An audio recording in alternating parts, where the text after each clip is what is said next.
Ladies and gentlemen, stand by for the State of the Goonion. Hello. When I took over this coalition, we came into a situation that was much more dire than many of you imagined. We had no idea how much money we were making, but we knew we were broke. The first thing I did was request our team build the tools to show us our income. When the tool came in, it reported that the entire alliance was making $4 to $6 billion a day in ratting taxes. This was our income. Many of you might be shocked because that's what you make in a day. When I first spoke to you as Alliance leader, I told you there was no place for those who didn't want to lose a Titan, that we were going to be aggressive, that we would attack. And then the cold reality hit me. The only thing that was aggressive was our debt. Our taxes were generating enough money to SRP a single Titan every 40 days. So we set about rebuilding. We invested in you. Our belief was that we could make money by you guys making money. We became the Bank of Goonswarm.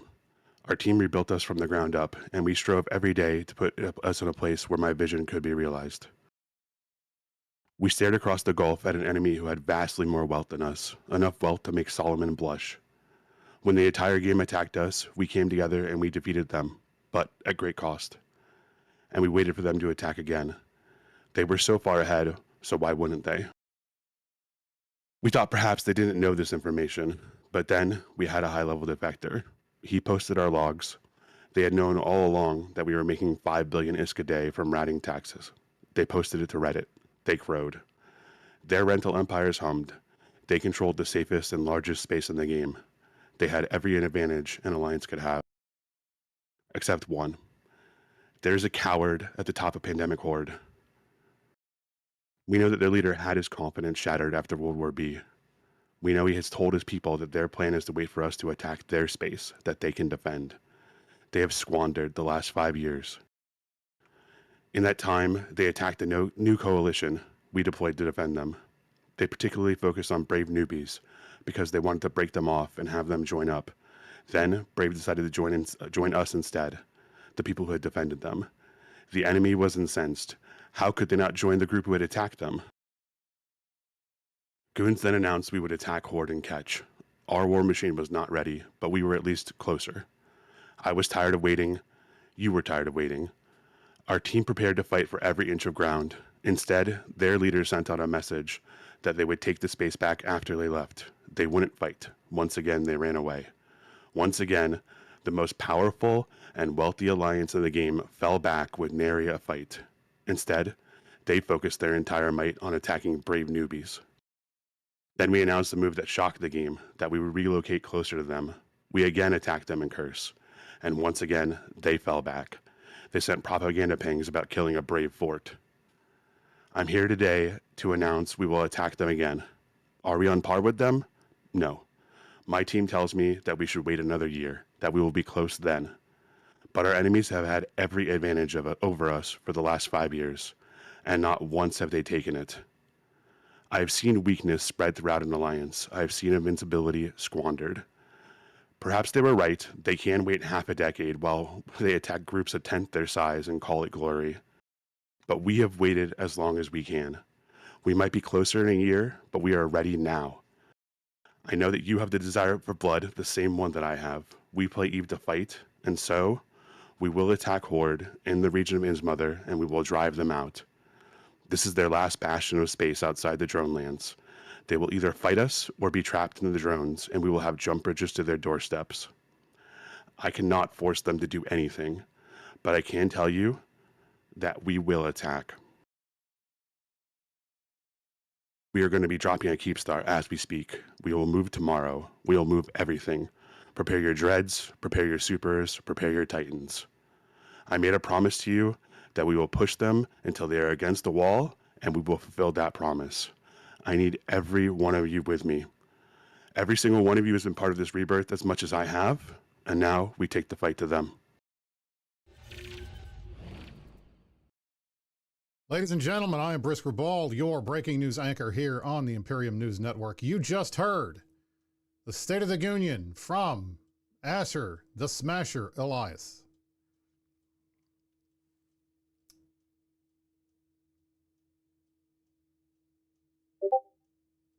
We're going to war.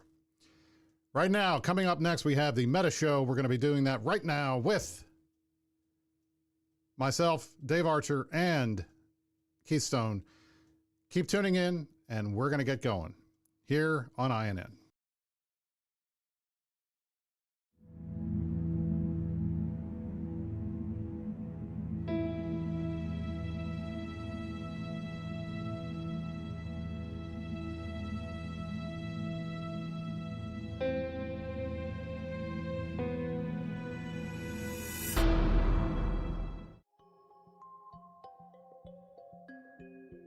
When it comes to EVE Online, every player wants to know the most effective tactic available. You want to know the meta. The meta controls everything. It determines what will and will not happen. Knowing the meta will alter your views, make you question your reality.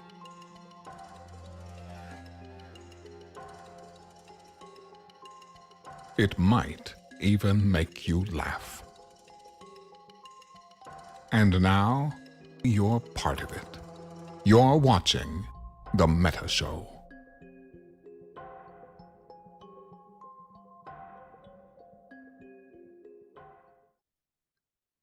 Ladies and gentlemen, welcome to The Meta Show. Today is Saturday, May the 24th, 2025. I'm Brisc Rubal, the executive producer of The Meta Show. Next to us, Dave Archer, host extraordinaire, and above me, Keith Stone, the other host extraordinaire. No, that was not AI. That was our intro with Morgan Freeman. Ladies and gentlemen, if you just listened, you just tuned in, you just heard the State of the Goonion from Mr. Asher Elias, the Alliance Executive for the Imperium. And what did he announce? War! It's about damn time. Let me say, there's about one thing that could get me to show back up on the Meta Show, and that is an ass-kicking war announcement from Asher to our boy, Pensive Peach, the Gobster. Dave, what are you doing right now? Are we giving something away? Yeah, we're doing a giveaway of a Logitech G keyboard, which will be shipped directly to you from Logitech if you do exclamation mark ticket in the chat. Few T's and C's we've got to cover though. That I've got to bring up, so I'll find the T's and C's and cover it in a minute because I forgot to bring those up. Might be. One sec. Well, ladies and gentlemen, as you heard, Asher making a big announcement. And I have to say, this is a welcome announcement, at least as far as I'm concerned, because I know I'm bored shitless right now. We haven't had a major war in EVE Online in 5 years. Keith, were you even around during the last war? Were you there for this? I wasn't in Goons, that's for sure, man. Okay. I was a part of Rokapel at the time, and I got to sit on gates and shoot people showing up late to fleets in cormorants is what I did in the last war. So really exciting to get in there and see what this is going to be all about. And I think it's really great timing and curious timing as the Legion patch drops, Brisc, here in a couple days. And we're going to see the reversal of Surgical Strike, and we see the buffs to supers and their health. So hopefully we'll see some big super cap fights being thrown around, Titans thrown around, and that kind of thing. So people will be able to get to use their toys a little more often. Dave, you were there for the last war. Tell me a little bit about what you're feeling right now, knowing that it's been 5 years. We're finally doing this again. How does that make you feel? I just honestly, I don't think Horde has the stomach for any serious war. They like to call beating up a smaller person a war. But every time we go toe to toe, they tend to run in the other direction. But unfortunately, they're running out of places to run. As Asher said in the State of the Union, we're going to be on their doorstep. So it's kind of a shit will get off the pot for them. They either have to fight us here or fight us in the space they care about. They don't really have a choice in that. The Horde home space, obviously, is the drone regions, but Innsmother has been kind of where a lot of the action has been going on. Dave, tell me a little bit about Innsmother and why we should care about it.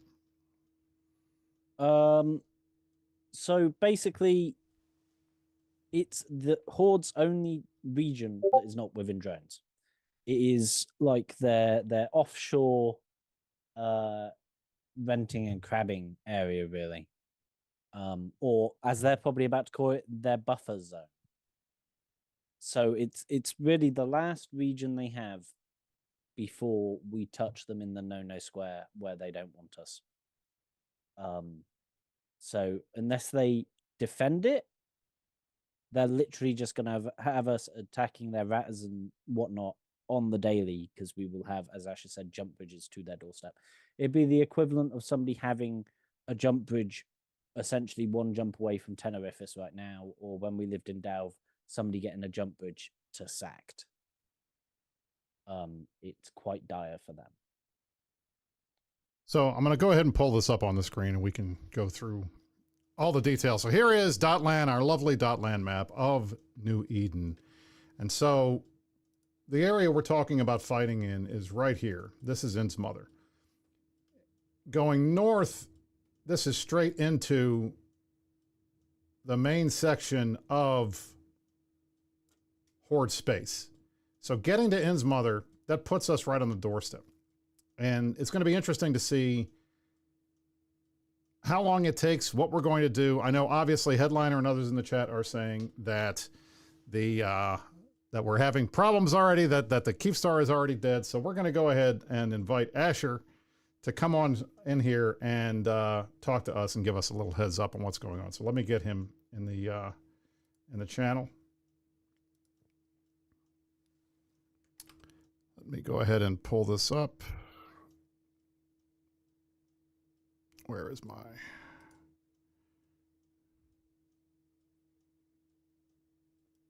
There we go. All right.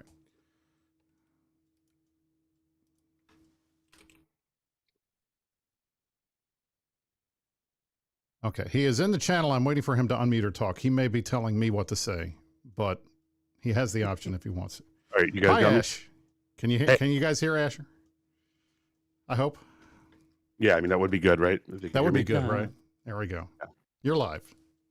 All right, we're getting yeses. Okay, so I'm going to explain really quick, but then I'm going to hop out of here to let you guys cover it. But we knew that they would have a pretty good guess where we were going to anchor this Keepstar. We anchored it in an N3, and we figured they would try to, have a little go at it. So we sent out a dummy avalanche under a Zintage, like an obvious Zintage character. They bit hard on it. They dropped dreads and they dropped bombers on that avalanche. That avalanche was empty. And then the second avalanche rolled up and anchored the Keepstar. It is currently in the anchoring timer. So they dropped dreads on bombers on an empty avalanche, got a kill mail for that, and then we anchored the Keep. Well. Got him. I have to say, I love it when the bads come in here and instantly start attacking and saying, oh, hey, look what we did, guys. We totally blew up your stuff. And no, they didn't.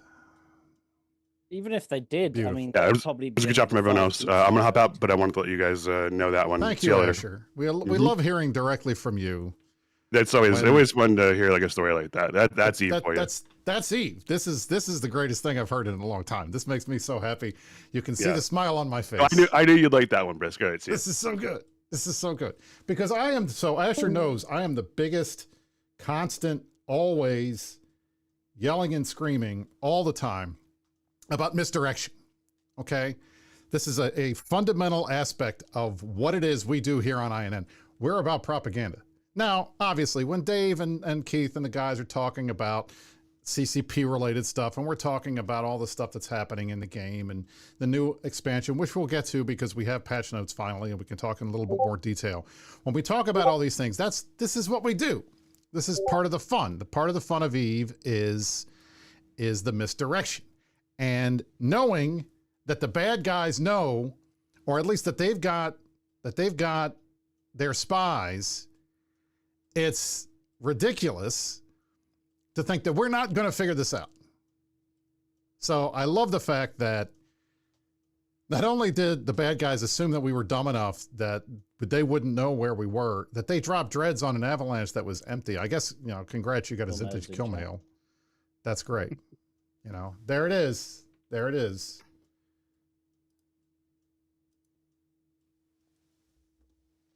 There's our kill mail. Zentage. Our poor boy Zentage. With his He was empty. So young.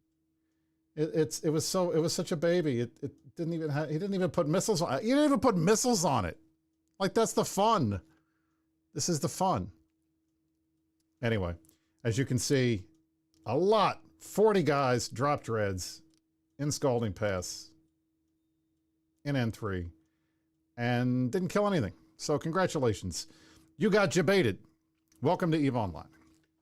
All right, so getting back to what we were talking about before, obviously, having the space in In's Mother, moving forward and moving through our areas, obviously, you know, we are based down in Impasse right now, so we're not that far. We can get to these areas relatively quickly, especially with jump bridges. The CSM snuck a little one in on me there and let CCP change the jump gates to jump bridges, because I would always love to tell the bad guys that they're not jump bridges, guys. They're jump gates now. They're supposed to act like gates. Well, not anymore, because that would be too easy. And of course, they have to mess with me. So there you go. I agree with Eagle Claw. They should have put one of Fado instead. That would have been pretty funny. Or at least one exotic dancer's male. I mean, come on, right? You got to have that. Parking ticket. Or a parking ticket. That would be pretty funny. Keith, what do you think about that avalanche move? How you like it? I love it, because to your point, from misdirection standpoint, like, you have spies everywhere. Everybody knows what's going on. I'm sure there's guys in Horde who knew about the state of the Goonion and what was going to be announced today before even some of our, members in the chat and that kind of thing. So using that to your advantage. And I tell people, like, when we talk about OPSEC and all that other stuff, I'm like, the moment you ping on Discord something, 300 other people, when you're in Goons or something else, know about it and know that what's about to happen is going to happen. So knowing that, hey, everybody sees that and doing this kind of double move and using the empty hauler and being like, hey, drop your assets here. Meanwhile, we got this going on over there. I love it. And I think it's an awesome way to kick it off. And great missed opportunity here to have some, drugs or something in there and had a little fun with it. Right. But it's okay. Can't be perfect. I mean, you gotta put the exotic dancer's mail in there. I mean, although I have to say, I think between Merkel Chen and myself, we have managed to corner the market on exotic dancer's mail. There aren't a ton left, so you got to go find. We got to get. If you or your family wants to start dancing, we could use you in our cargo holds, guys. Please. Anyway, so back on the subject of war. So Asher. The speech was not a long speech, and I appreciate that, because God knows we've heard enough long speeches, but it did what needed to get done, which was tell us what was going on and the whole philosophy. And I think the interesting thing is Asher admitted we were hurting for money for quite a long time, and it was taking everything because we did not want to go the route that Horde and the other groups did with the rental space. And because of that, it nerfed our ability to make money. So it took us a long time to recover from the war. We finally did. But even now, the bean counters and the finance team were telling Asher, if you wait another year, we'll definitely be able to catch up to the Horde guys, and we'll be definitely able to handle PL and them. And he said, nope, we got to do it now. And I got to say, I got to give him credit for that, because I appreciate the fact that he's willing to take the risk. Because one of the things that I think I get frustrated with in EVE Online, and I know you guys do too, and I'm sure, Dave, you're as an FC, we're going to know more about this than even I do, is we spend a lot of time getting very worried about what the other guys are going to do. And we spend a lot of time trying to figure out what are they going to do, how are they going to respond to us, and sometimes that puts you in a position where you talk yourself out of doing anything. Especially when money is involved. And if there's a question of having enough ISK to be able to go to war, that's always a question, because the sinews of war is money. And the longer we have to fight, the harder it is for our members to make money. But we had 5 years for our guys to pay and take care of things. And they did. And I know, at least as far as I can tell from being a Karma Fleet director, our guys are rolling in cash for the first time in a long time. There's a lot of money out there, and a lot of our guys have taken advantage of that. And I think that's good, because it puts us in a good position, because we can sustain a long war. Now, Horde, as you guys know, taxes the hell out of its people. So they seem to have the opposite philosophy to Goons when it comes to money. Goons, we'd rather our members be rich and the Alliance be poor, as opposed to Horde, which seems to have it the other way around. Am I being unfair there, Dave? No, I mean, they tax everything, as Keith and I have covered in the past. Taxing mining anoms now. I mean, there's very few things they don't tax. It's getting a bit like real life. There's only a few things sure in life, and two of them are death and taxes. And apparently in Horde, that's doubly so. Yeah, we ran a whole episode of Axe the Tax. We had the Goon Bees holding up the Axe the Tax. We asked Headliner, we asked Gobbins to come on and explain it, Brisc, and they never reached out to us and wanted to talk about it and explain the taxes. So, this is hopefully, going to war here, like the Horde members will see it. This is a war of liberation. Like freeing Horde and their members of these just unjust taxes, man. Really and the hope renters of that space. Exactly. I mean, I appreciate Headliner, giving them a hard time. Go ahead, Dave. Headliner seems to only like to come on this show. He's been invited several times when he's wrong about stuff, like a dead Keepster today. I'm gonna have to say that to me was pretty good. Like that was amazing. That was pretty solid. And I have to say, like I've been on the show more times than I can count when we've been in the middle of a show and somebody sends me, "Oh, something bad just happened," and I have to go look, and I'm like, "Did that just happen? Am I getting baited here? Is this BS? Somebody memeing on me?" And most of the time, no, something bad thing did happen. And I have to go and then spin that live on the show. Now, there's nothing better than when somebody says, "Oh, this happened," and then it doesn't. So thank you, Headliner, for making my weekend. This is the greatest. I have receipts as well. I just put in chat. There you go. There it is. Dave's got the link. Awesome, Dave. Don't forget, he said it. Your Keepstar just died. Nope, it did not. All right.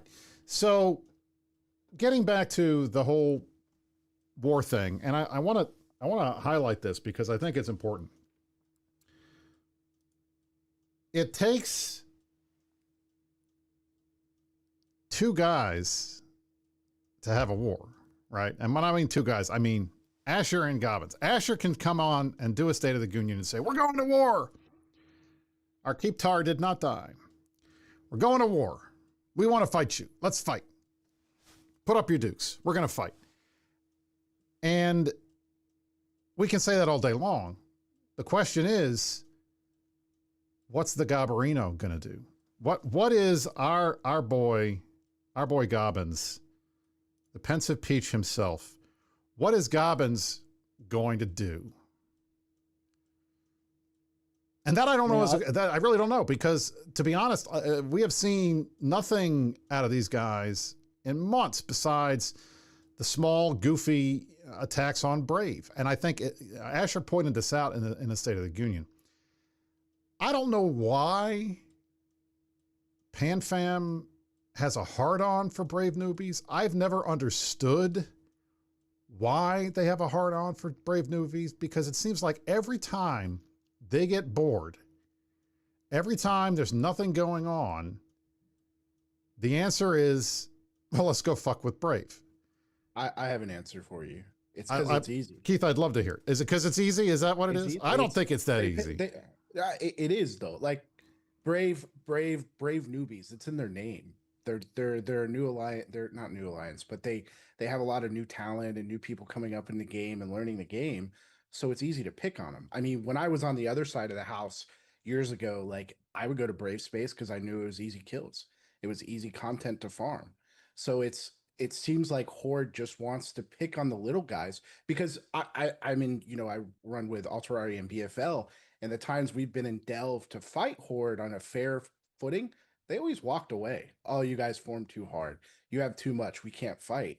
And the only time they want to fight is when they outnumber Brave 2-1. But anytime we showed up Brisc, they just docked up and ran away. It was really sad and disappointing. It's like, we're here for the fun and the content, and they just seem to want the easy frags, man. That, I think, is one of the things that I've always been frustrated with, and that is the unwillingness of certain people. And it's not, I don't think it's strictly a Horde thing, because I've seen O'Muskie and I've seen other people do this. They'll take the fight, even though it's not a 100% chance of winning. They'll take the fight. And sometimes they win and sometimes they lose. And we've blown stuff up and we've lost fleets and they've lost fleets. So there are times when I know that these guys will take a fight.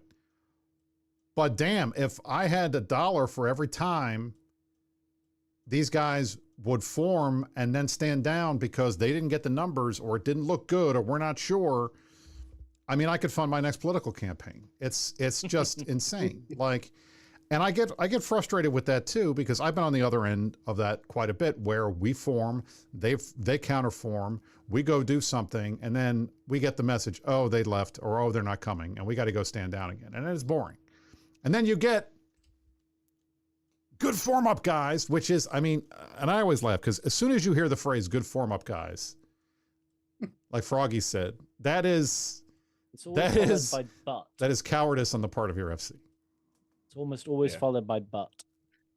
But good form great up, form but... guys.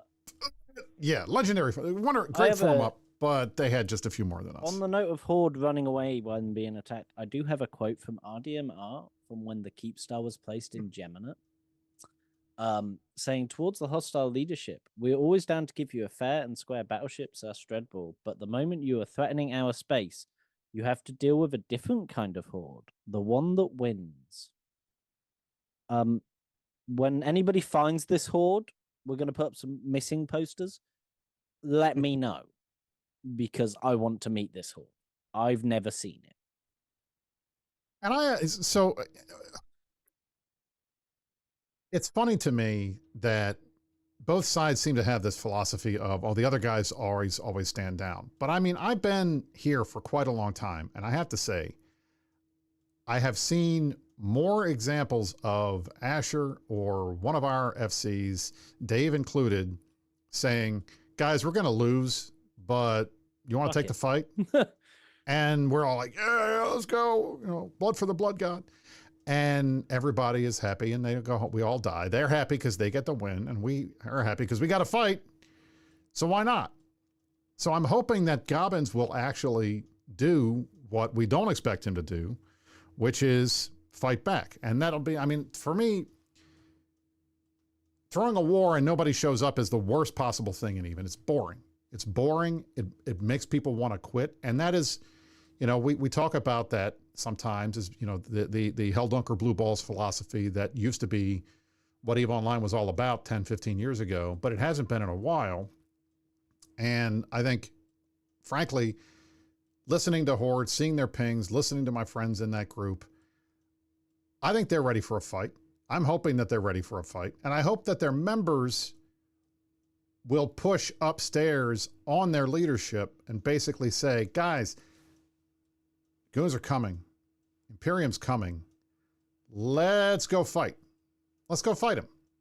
And we'll actually get a good war out of this. And frankly, I love the fact that unlike Vili in the last war, and for those of you who were not around for the last war, one of the moment that I knew the Imperium was going to win Vietnam was when Vili did an interview in PC Gamer where he said that this was a war of extermination and that they were going to try to drive us out of the game, because that has always been the #1 way to motivate every single Goon who has ever been in Goons to show up. Do the voice. This was a war of extermination. I can't do it as good as Michael Chin. I'm sorry. Okay. That was an overreach. It was exactly what we needed to hear to get all of our guys excited. And it worked. And yes, it took a year and a half. And we came down to within maybe a week or two of losing. But in the end, we held on and the bad guys lost and the world was a better place for it. And it took us 5 years to rebuild, so we're ready to start the next one. And we are starting it, by the way. And this is something I think is interesting as well, because I wanted to talk about this with Dave and Keith as well. After Vili and the guys decided that they were going to take on Goons, they put together the entire rest of the game to come after. 2/3 of EVE Online came after 1/3 of EVE Online. And they were unsuccessful. There was a real question and concern whether there would ever be another big war, because if you couldn't win with 2/3 of the game fighting the other third, why would how could anybody beat that? And the question was, all right, well, the last war was started by Villy and ProGod and the guys who wanted to come and hit us. And they did a really good job of it. I'm not going to lie. They pushed us into, we had one constellation worth of space left at the end. But we came back even bigger and even stronger. And we ended up winning. Who's going to start the next war? And I think a lot of people were like, well, it's not going to be them, obviously. So it had to be us. But then there was also this philosophy of, well, there's nothing in EVE to fight over anymore, and CCP hasn't really given us anything to fight over. So are we ever going to actually have another war? Well, the answer to that question, obviously, is yes. And why? It wasn't because of CCP. It wasn't because of the Legion expansion. It wasn't because of any major changes, which we will get to here in a moment. It was because Asher and the Goons leadership said, fuck it, let's go bowling. And that's what we're going to do.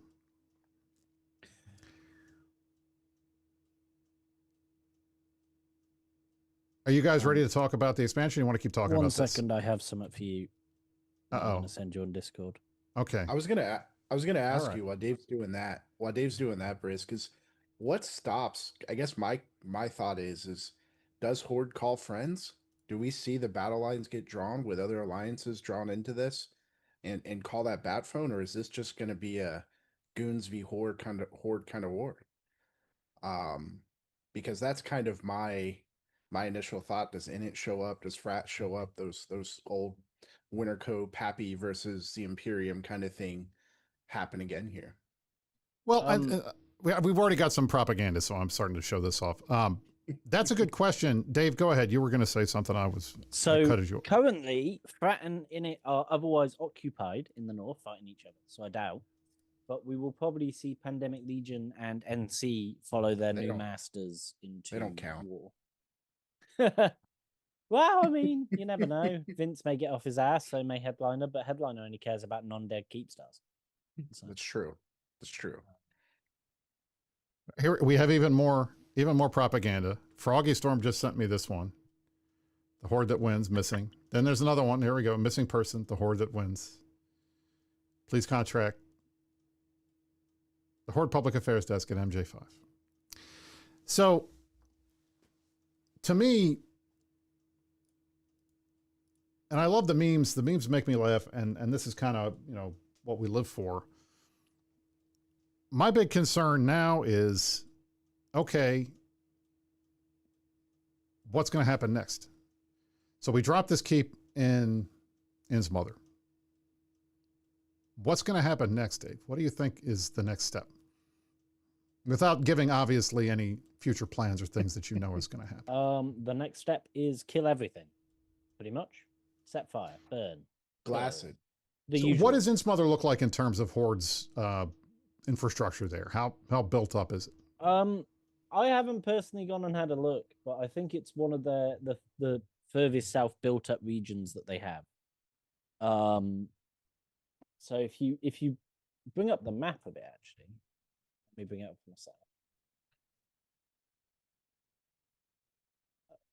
There's so there's several alliances that actually live in Innsmother. You've got Horde being the majority of it. Yep. And then you have Mohist at the bottom, which is Chinese time zone. Then you have I can't pronounce the other one. I'm going to call them SR in the right hand side. So really, there are people that slice live in the there. middle. Yeah, wow, that's kind of like a slice island, whatever, because they're normally up in either ER or the Spy. I can't remember which one. I can't bother to look right now. They're not important. Heyo. So when they become a problem, then I'll let you know. So from what I understand, it is their first region closest to us that is built up. They have people living there, be it renters or actual members. In the Horde space, people do live there. In the other alliances, that's where those alliances live, and Horde are well known for putting smaller alliances in between us and them. They did it with Navy, they did it with Probes, they did it with Phoenix Cartel right now. They're doing it. So people will get affected. It is quite built up. I wouldn't be surprised, however, if they start pressing the unanchor button on everything.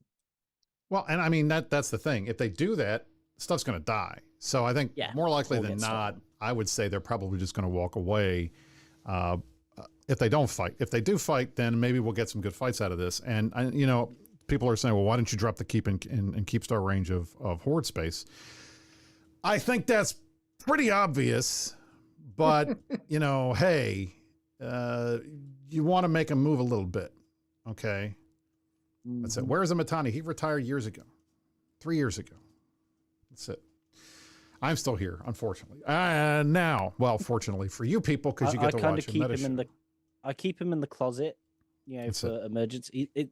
Break glass in case of emergency. This isn't an emergency, if you guys are wondering. I don't think it's an emergency either. I think this is going to be fun. Now, I have another question for you guys, and I'm interested in your take on it. Init has been fighting with Fraternity. Like, that has been the big question. Laser already hit me to the point here. Does Init keep fighting Fraternity and peel them off, or is this going to turn into another Imperium plus old friends and new friends versus PanFam and PandaFam?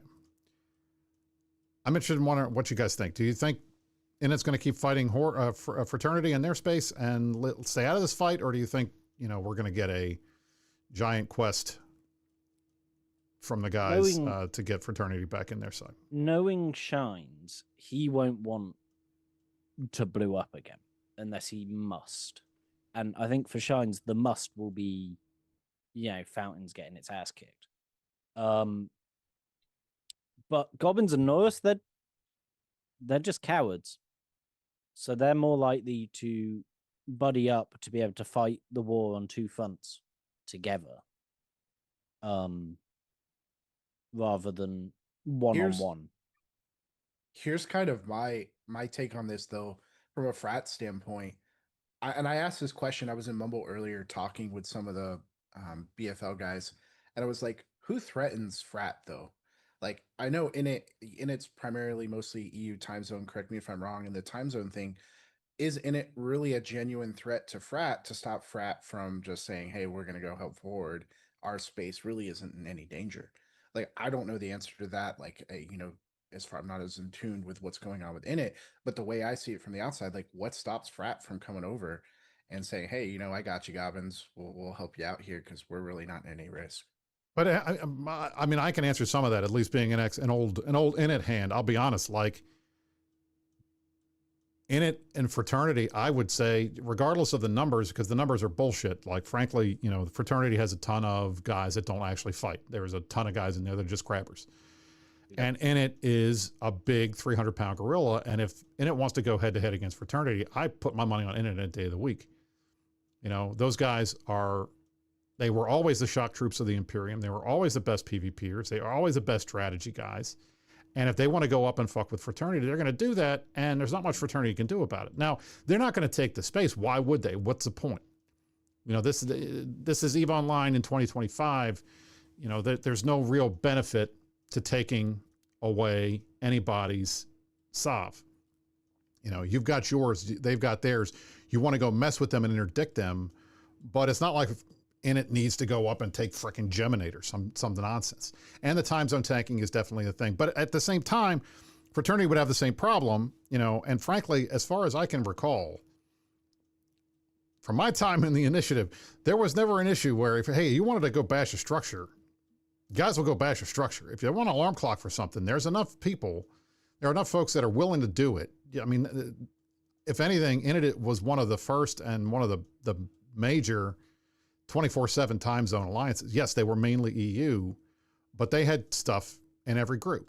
And as far as I can tell, if they want to go mess with Fraternity, they can mess with Fraternity. Now, my big question is, what is the status of the relationship between Noraus and Gobbins?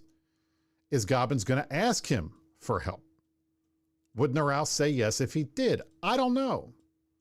I know we always assume and act like and think that Fraternity and PanFam have always been best buddies, but for the longest time, I mean, when the Init was in the Imperium, they were blue, as in blue, not light blue, not +5. They were +10. They were blue to us. We didn't shoot their stuff. They didn't shoot our stuff. It was passed through. We were always the same. When PandaFam was a thing, still a thing, they were still neutral. They were still fighting each other. They were still running raids into each other's territory. The relationship between Fraternity and PanFam has never been as close as the relationship between Init and the Imperium when they were in it, and even now that they're not. Now, granted, we fight them, they fight us now. We're all gray, and everybody can go fight if they want. But I think we're now closer to what it was like between PanFam and FRT for the longest time. And I don't know, it's a question to me whether or not they're willing to do it. You know, so I think it'll be interesting to see in the immediate aftermath of this announcement. First of all, what is Gobbins going to say to his people? He may have said something already. I don't know. Let me look and see if they pinged anything out. Nothing yet. I have not seen anything. No, there's no pings in their channel talking about this. So I assume, as always, we will get a jabroni-filled ping from Gobbins at some point, trying to mock us for what we're doing. And more likely than not, what he will say is, they talk big, but they're not going to do anything. InSmother's not our space. Come fight us. If you really had balls, you'll come to the drone regions and try to take our space. And that type of stuff, which is what we would expect. But the real question is going to be, what do they do?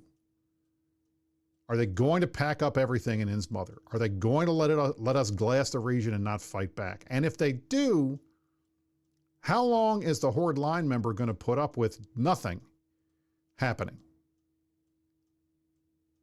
That's my question. All right. So that is, I think, for the most part, the bulk of what we wanted to talk about today in regards to the state of the Goonion. I think at this point, obviously, the Keepstar and InSmother is Scalding Pass is anchoring. We're going to be pushing into InSmother soon. The goal there is to push Horde out of InSmother. That is the war goal that was announced by Asher today on the stream. So keep that in mind. This is not one of these open-ended, we want to kill everybody. We want to push Horde out of the game. None of that stuff. What we want is to push them out of InSmother. You can say it's a lame goal. Say it's a lame goal all you want, but what are you guys going to do about it?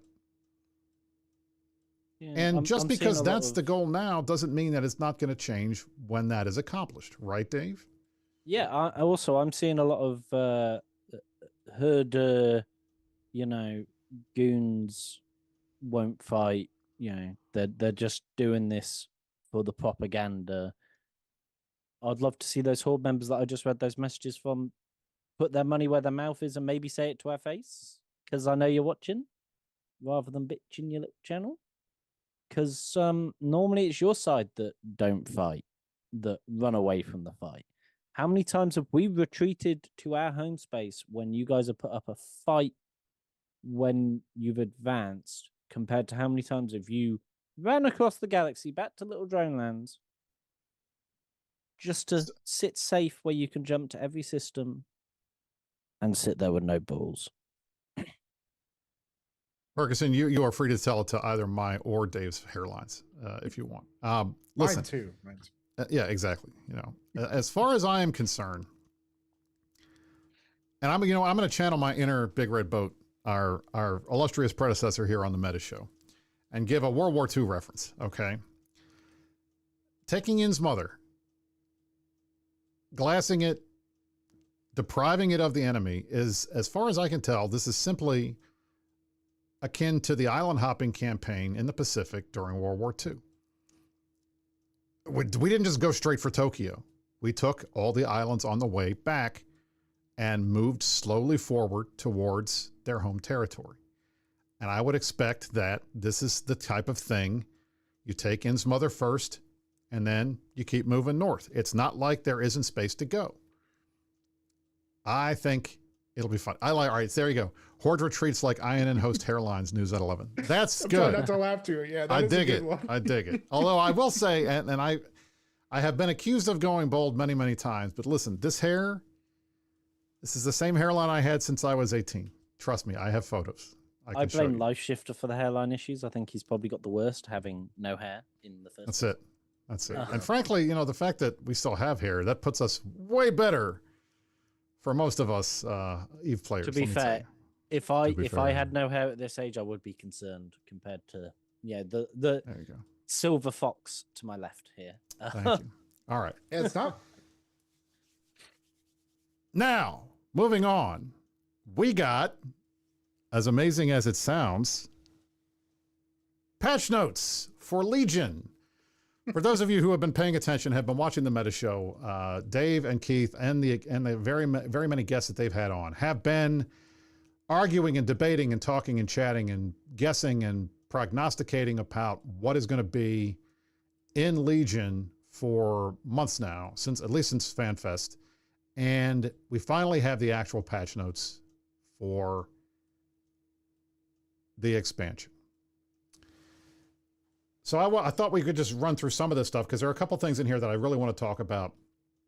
And we'll start with the freelance jobs, which I don't really want to talk about.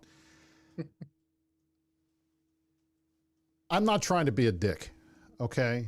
I'm not trying to be a dick. So when CCP Ratati watches this later and sends me a ping or sends me a message, listen, I'm not trying to be a dick, okay?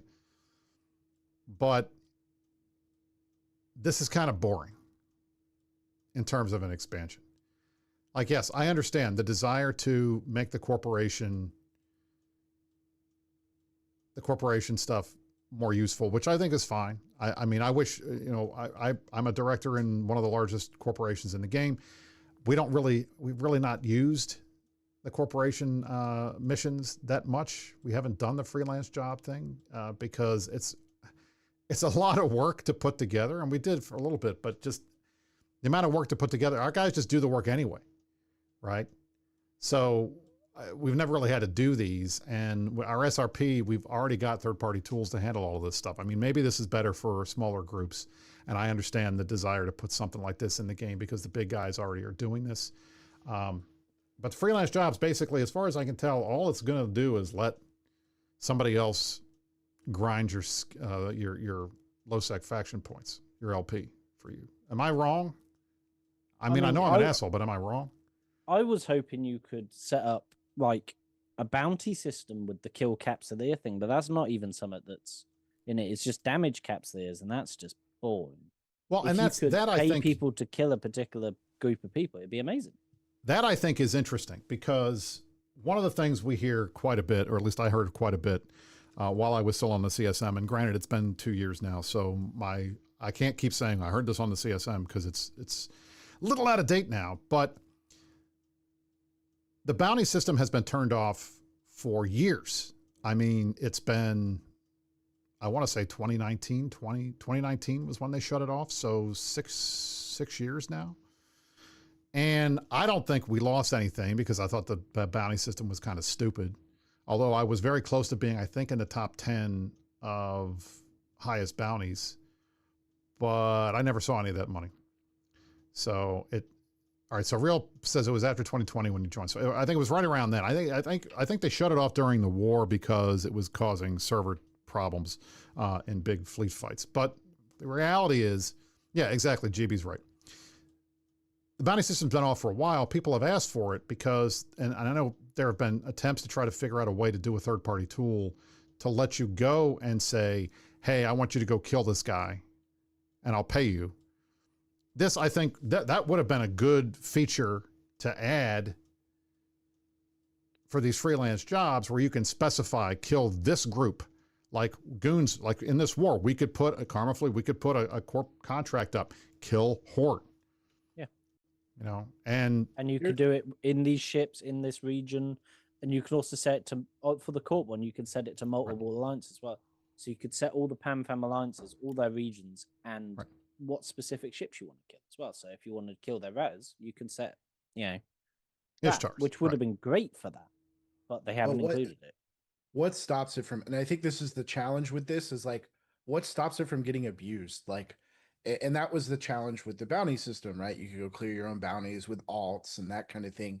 It doesn't like make sense to your point. It's not a very exciting thing because it's like I can do this on forums, I can do this in I can do it in a lot of other places and track it internally, and I'm not having to worry about someone taking advantage and using like just gaming the system or whatever, because I think that's always been the challenge with bounties has been You can put like Horde, I'm gonna go kill Horde. I've got my Horde alt, I'm just gonna go blow up like 30 Vexers and I'm gonna get paid out from this bounty system. but you can shoot ban myself. someone from your bounties.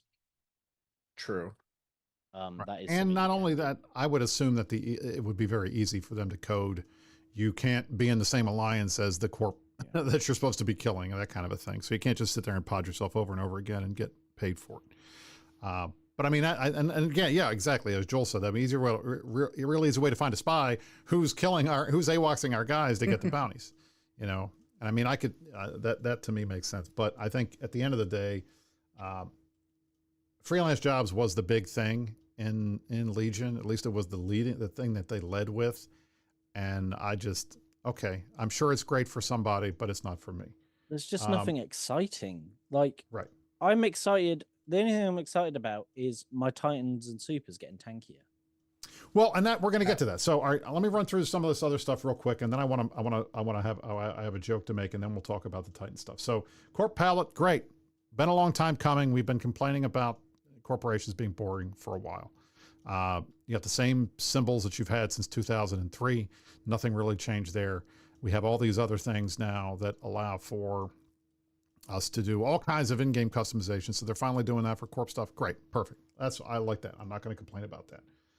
Mega benefits. I don't give a shit. Everybody, we're all Omega. We don't need to be advertised.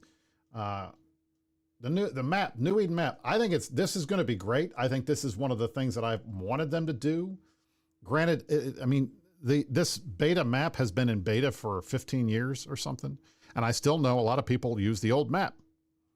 I've always used the new map because I wasn't really paying attention to the old map and I just like it. But the fact that I can have hot bar items where I can click, all right, I have a button where I just click a button and it shows me all the cap kills in the last 24 hours. Or it shows me all of the capsuleer, all of the ratting areas, or where Sinos are up, or, you know, where my fleet is, that kind of thing, where I can just hit a button real quick and it pulls all those up and I don't have to go searching for it. That's amazing. That actually is useful. Whoever told CCP to do that, I love you. I appreciate that you are doing quality of life things that is actually quality of life. Scrolling down, Sovereignty Equinox expanded. I don't care. New exploration upgrades. If you like to explore, we can put stuff in our space that lets you come explore. Great. Wonderful. All right. Resource generation upgrades. That is stuff that I know all of the folks that run the SOV for the alliances are going to care about. I'm not one of them, so we're going to move on. System effect generator upgrades. Okay. I'm going to channel my inner Phantomite and ask the question that he always asked is, who asked for this? I mean, essentially what this does... Absolutely no one. I mean, essentially what this does is it lets you put things into your system, like customize your space so that it's more like wormholes. I don't remember anybody in nullsec ever saying, man, wouldn't it be awesome if I could put a SOV hub thing up that gives me 25% better scan res and a +2 warp speed? Because, you know, I want to warp to my ESS faster, but the bad guys can too. Right. Chris says it's more like a permanent storm in a single. So that's exactly what it is. It's the equivalent of wormhole weather or one of the metal elemental storms camping in your space all the time. It's also... Why? There's no negatives. And in a day and age where everybody uses the same damn doctrines or the same tank type, how often do you see fights of shield ships against armor ships? Everybody uses rogues. Everybody's using the same shit. So you put one of them in, and it's going to make absolutely no difference. and it's going to stack. The bonuses you get from it are going to stack with like phenom generators as well from your Titans. So, and it's like an instant, like as soon as you put it in, there's no delay. Brisc, we talked about this on previous shows and all the panels that we had on. There's no way to stop it. Categorically, we're like, we don't like this change. We did talk about a lot of extent, like the initial buffs for this, the initial iteration that was announced at FanFest was like a 15% bonus. Said, hey, that's terrible. That's going to make attacking Sov, like in our upcoming war, a pain. CCP came back with this patch notes release where we decreased it down to about a 5% bonus across the board for the different ones. So it's less of a, I guess, an impact, but it's still the instant turn on the storm, turn it off. Hey, I'm going to bring like last second, change my comp. And again, to your point, and I asked the same question in some of the channels I'm in for these panels, who the heck asked for this? Yeah. Like, I haven't found anyone who said. And not only that, Havish's point in the chat is 100%, and it's where I was going next. The one storm thing that everybody hates and likes at the same time is the storm that doesn't allow cloaking. So, where's the no cloaking one of these? There's not one. It's about the only thing that'd be useful because We at have the moment observatory, everybody's but they're about as useful as a Holden head. At the moment, everybody's using, for instance, shield doctrines. It's not like the old days where you would see, one group's got Megathons, the other group may have Rokes or whatever. No, you're seeing Rokes on Rokes, and whatever other kitchen sinky bollocks people bring. But a lot of it is Caldari and a little bit of Minmatar. So all you're going to use is that shield one, but you're not going to use that shield one. Because what's the point of giving a 5% buff to shield HP when you're giving your hostiles a 5% buff to shield HP? There is no strategic advantage in using any of these at all whatsoever. Akorian says, why would they add a no cloaking storm? Everyone would spam it. Please be logical. I'm being logical. Of course everyone would spam it. They would want that. That's a good thing. That's something that people would want. But it has downside effects too, because you can't cloak either. Bad guys can't cloak. You guys can't cloak. I think that would be fun. I think you'd put that in all your ratting systems, and it would reduce something. You'd take something away. Have a massive like workforce and power need. So you have to choose that. Like, if it becomes an issue where it's on in every ratting system, you make it so you can't have it on whilst you've got like level 3 threat detection or something, Right. Like there are ways to balance this so that it's not something that just gets spammed. But the reality is, if you're going to do the storm effects, then give us the storm effects that people like. Just saying. Anyway, moving on. Or maybe give these a negative to someone. Right. It's all positives. Make there be a negative. There should be some kind of negative for doing this, but I guess they want people to use it. But even with the positives, I can't. You're going to warp faster. Okay. Why? You're going to target further, yes, but so are the enemy. So are they. I mean, what's the difference? If you wanted to do that, change your fit. Like, just bring it. You're in your space. Just bring your stuff. I don't get it. I don't understand. Increase descan What difference range. does it make? I've never had an issue with the descan range. 14 AU is long enough to have a warning. Warping faster gives us more ticks. Obviously, Brisc, one of our CSMs, Young Pukes in the chat there. All right. That is something I would love in my ratting system. This better not have been your idea. All right. Next up on the screen, I've got the Skyhook Cost of Conquest. This is actually great. This is really good. I have to say, this is one of the things, and I was reading this stuff the other day, and I was like, wow, they finally did something nice to make life easier.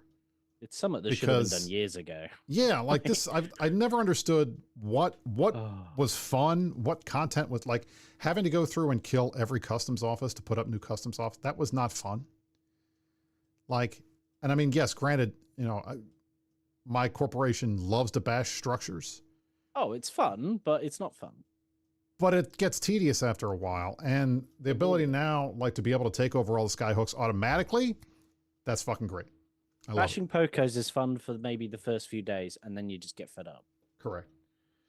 All right, moving on. Equinox blueprint conversion. I got to say, I'm pleased with this. It's nice that they did this, because one of the things I get really annoyed with when they take stuff out of the game is they just turn off the blueprint and it's useless and it just becomes server garbage or a collector's item. But they're actually making these valuable now. I appreciate that. That's good. That's it.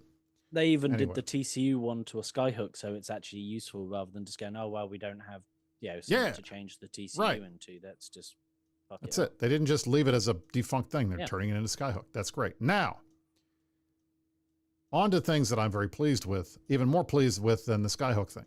This Marauder, holy shit, Barbaroga. I'm going to be in this motherfucker from day one.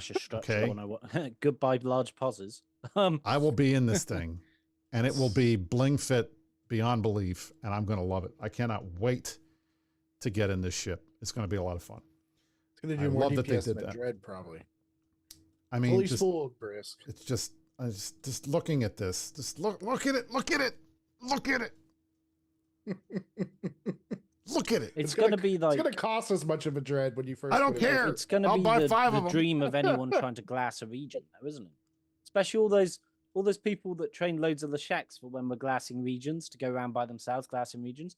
Do it in about 8 of them, and woof, you're going to nuke stuff. It looks like a super angry Leshak. Yes, that's exactly why I like it. All right. Let me find the damn patch notes again. Where the hell are the patch notes? The other new ship. While you're doing that, let me find them. One thing I will say about this FanFest announcement compared to the one I was at, which was the last FanFest, is the ships are cool, but last FanFest we had the Angel Titan and it had the wow fact.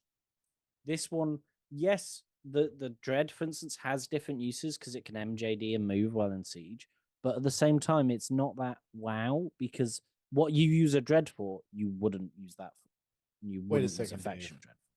As a small game guy, the ability to put snakes in and go 1,200 meters a second in my Dread is pretty appealing. I'm going to own one.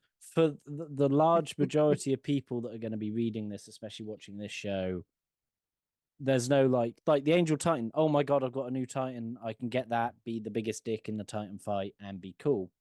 This, you drop that in a Dread fight, you're going to die instantly. Because they're just going to shoot you first. Yes. It's a cool Dread. I would love one just to troll the shit out of people. Listen, it's another vertical supremacy. How can that be bad? Yeah. I would sit it on a wormhole when a hostile fleet comes through. I'd MJD off and shoot them. But as a Dread, other than that, it's a bit meh. And you can, if somebody said in chat, you won't hit anything if you're moving. I don't know if you've ever driven in a straight line where nobody can stop you. And people hold my beer, my Titan 100%. Can still do that. Yeah, 100%. When people are burning at my Titan, that Ragnarok will hit you. Zero transversal because you get excited and you're like, I'm going to point, attack. Oh my God, it's a Dread. I'm going to go straight. Oh, I'm dead. Yeah. No, this is a really fun one. Both the ships, Brisc, I'm really excited for. I've already got the training for Leshak 5 or the Precursor Battleship 5 in my queue. So I can get that when it comes out because I'll be right there with you with a 20 billion-isk Leshak or Barbaroga doing whatever the heck I can do with it. What I would love about this Dread is because it can fit an MJD as a funny thing, like a mobile micro jump field generator that you can deploy. When it's in Siege, imagine if ships could use it to fling themselves 100 kilometers forwards. It's like one of them, just ping. There you go. But I doubt they'd do that. It'd be funny though. So I have circled the upgrades to the Cayman because Cayman.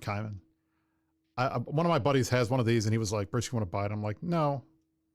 He's like, I don't really want this thing. I probably just get rid of it. And I was like, you hold on to it. You never know what they're going to do. And then they buffed it. Holy shit, this looks great. Like, I'm impressed. Take it on a carrier fleet. This thing is going to be like, yeah, you might as well. It's almost as good as a damn carrier. Yeah. And then the same thing with the Kamash. I mean, look at this. Look at this. This is what I love. Roll bonus. Capital Energy Nosferatu ignores target signature resolution. What does that mean? You're going to suck subcaps dry in like a little second. It's going to be great. But yeah, like the facts, it also doesn't need to be in Siege. Yep. That is true. So the Dagon, for instance, you never siege it because it doesn't need to for what it's good at. You don't rep stuff with it, you nuke stuff. Yep. So you've basically got a very fat curse. Or a very, very fat Balgorn. Yeah. Balgorn, right. Yeah. Exactly. And it's awesome. It's like, Arendus used to use his all the time in our battleship fleets, and he just nuked the shit out of the hostile logi, and they couldn't do a thing. all right. My boy Lorraine's going to be happy they buffed Logi, which is nice. But I want to get to, where is it? And then they also increased the mission returns a little bit to make things a little bit better. But here's what I'm skipping, and we'll go through all. There's the other changes, other balance changes. We'll talk about this. This, holy shit. Okay. Surgical strike.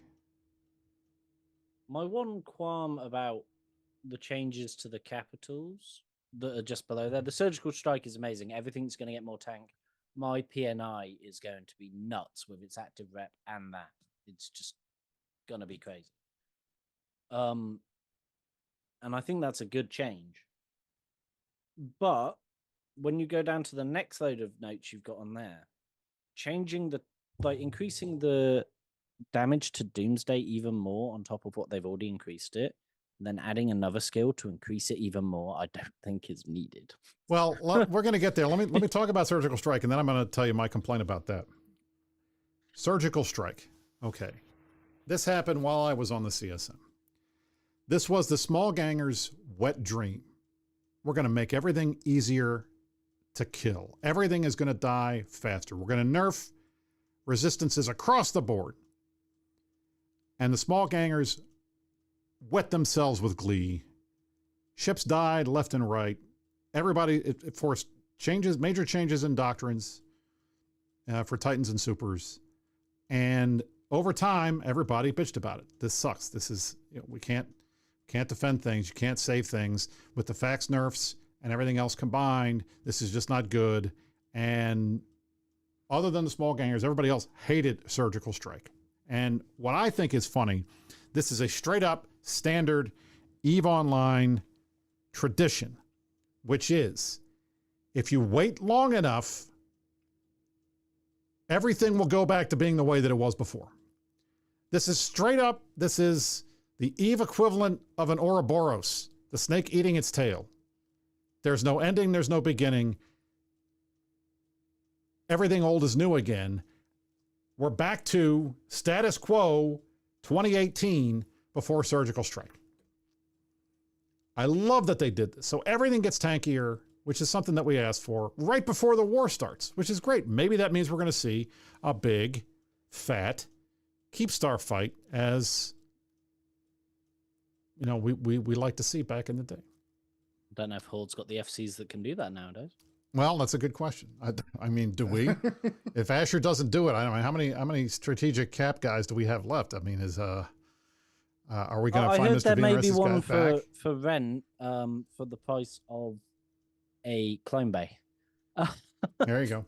Now, so to Dave's point on the Titans and Super Carrier stuff, they increased the damage of the single target Doomsday to 2.4 from 2 million. Taken in a vacuum, I would be okay with that, because anything that makes Titans more powerful, makes the single target Doomsday more powerful is good. It's not clear to me whether this new skill book is how they get that up to 2.4, or if that's a different thing. Like if it's 2.4 is the base and then everything else, all your skills plus it up. I think it's the base. Okay. Now And that's then it good. Increases more. I wish I had a math nerd who could do the math for me. But in addition to increasing the single target Doomsday from 2 to 2.4, they're also increasing all of the Titan armor and shield buffs. And then the strategic, with surgical strike getting nuked, all the resist changes are gone. So is that Titan Doomsday thing going to matter? Well, so what they've done with they should have put that Titan and Super bit up in the surgical strike bit, because that's a change that they made during surgical strike, so they've just reverted it. But they already buffed the Doomsday because normal capitals were getting tankier. If you remember, it used to be 1.5 million, not 2. Right. So I don't see, maybe, as you said, buff it a little bit more to account for surgical strike being undone. but I do not see the need to make it then even more powerful. I love my Titans. I fucking love it. But come on. I feel like this is a way for CCP to convince Titan pilots that your job is not simply to be a volley, like you're in a slave group of 10 to 15 Titans and your job is to hit one Titan and volley it off the field. That's what typically Titan fights look like. Although I think it's something 42. like 30. Yeah, you need 42. But instead, as Young Puke says, now you should be able to kill a Dread in one shot. That will be the new thing that I think CCP is trying to get folks to do. But I don't know. Like, to me, if I have the choice between shooting another Titan and killing it or shooting a Dread and killing it myself, I'm probably going to do what my bosses tell me, which is fight the Titan. Fight the Titan, right? Like, Titans fight Titans. Well, it's because that Titan's going to kill you. So shoot the Titan. Right. Somebody has to deal with the Dread. But also, what they should have done, if they wanted to buff Titans a bit to make them seem more useful, rather than touching single target, make the boson great again. Because at the moment, fleets can easily, without being intercepted by another fleet, move with freedom and no fear through your space. Back in the day where the FC had to put thought into it to ensure they weren't about to get bosoned by a Titan, was good. You had to have scouts. You had to make sure there were no sinos nearby. You had to make sure you weren't just sitting in a bubble. Nowadays, you can have a quote-unquote FC just warp around a grid freely and then walk to a gate and jump out. Whereas back in my day of starting to FC, you had to be worried that suddenly Titan. Dave, I have too much PTSD from bosons and losing... Titans are meant to be. I liked it. It was fun. They're meant to be the Titan of ships, but all they can do is kill a capital.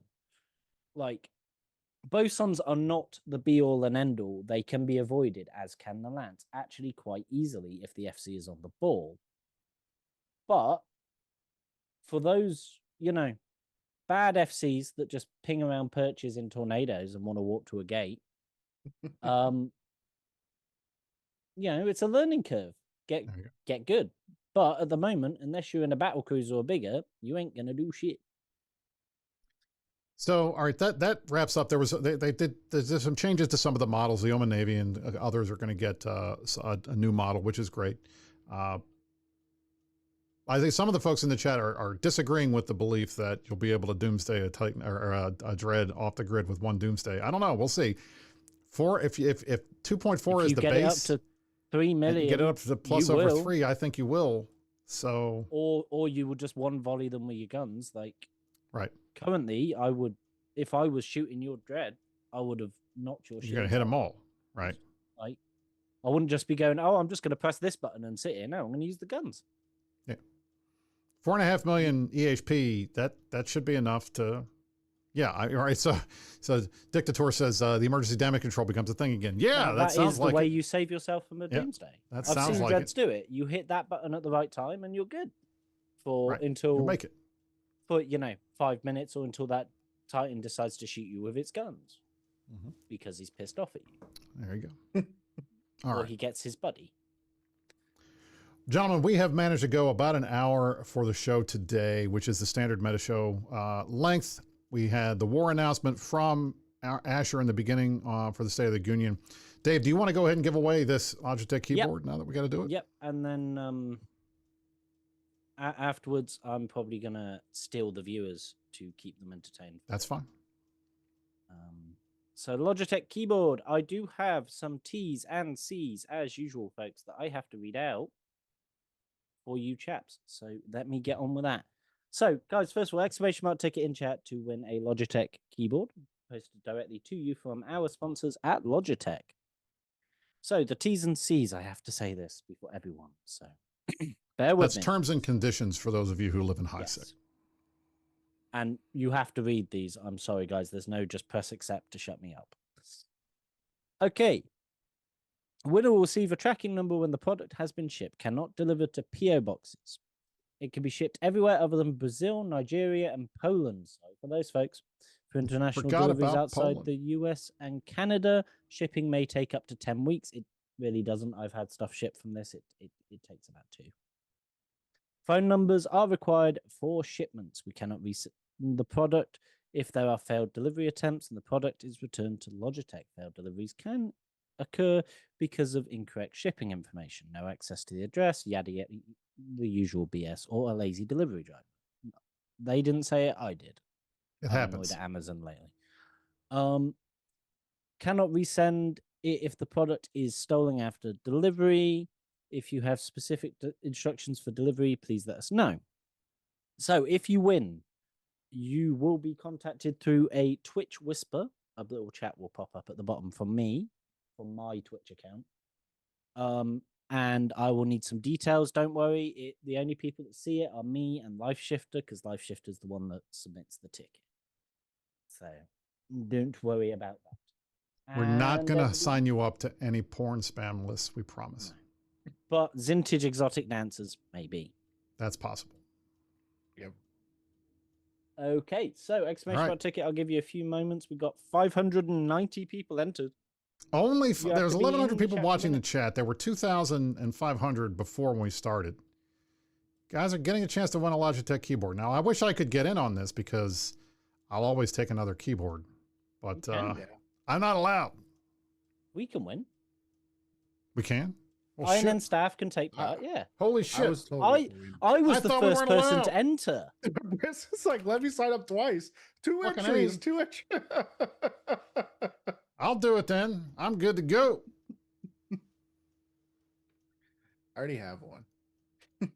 I've got an old Razer Black Widow, and it's Watch me win. If I win, that's going to be awesome.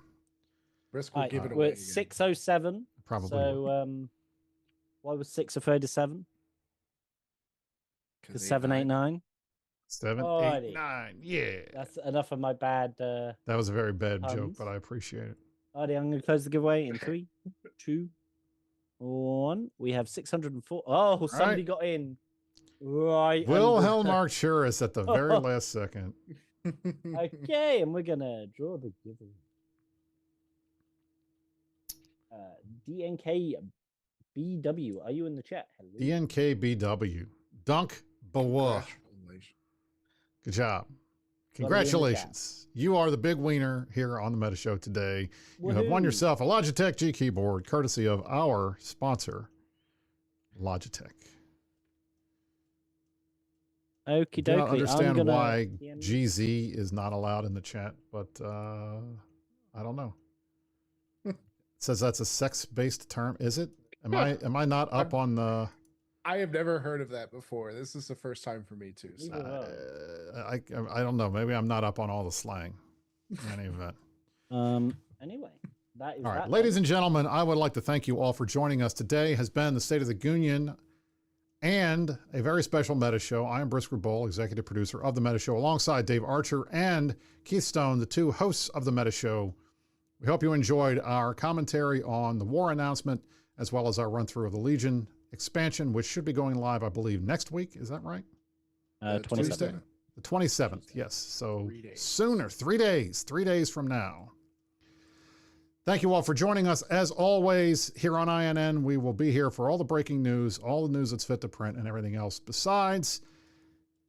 I'm happy to be back on the show. It's been a while. Thank you all, and you stay classy, New Eden.